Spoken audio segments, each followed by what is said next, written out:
এবার 2025 সালের champion trophy শেষ করে শান্ত বাহিনীরা দেশে ফেরার সাথে সাথেই একদল ভক্ত সমর্থকরা ছুটে গেল তাদেরকে মারতে, আর যা কিনা সামাজিক যোগাযোগ মাধ্যমে একেবারে ভাইরাল।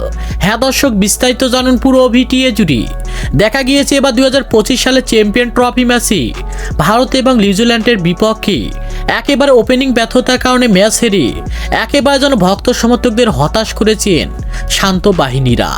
আর সেটা যেন কিছুতে সহ্য করতে পারেনি বাংলাদেশের ক্রিকেট ভক্ত সমর্থকরা, আর তাই তারা আগে থেকে ক্ষোভ ধরেছিল বাংলাদেশের প্লেয়ারদের প্রতি। আর বাংলাদেশের প্লেয়াররা এয়ারবোর্টে পৌঁছার সাথে সাথে যেন একদল ভক্ত সমর্থকরা দৌড়ে গিয়ে শান্ত বাহিনীদের গাড়ি ভাঙচুর করে এমনকি তাদেরকে মারধর করলো তারা, আর যা কিনা একেবারে সামাজিক যোগাযোগ মাধ্যমে একেবারে ভাইরাল। তো দর্শক, এই বিষয়ে আপনার কি মতামত? ভক্ত সমর্থকরা কাজটা কি ঠিক করেছে নাকি ব্যাঠিক করেছে? সে বিষয়ে আপনাদের গুরুত্বপূর্ণ মতামত জানাবেন আমাদের ভিডিওর কমেন্ট বক্সে। ধন্যবাদ।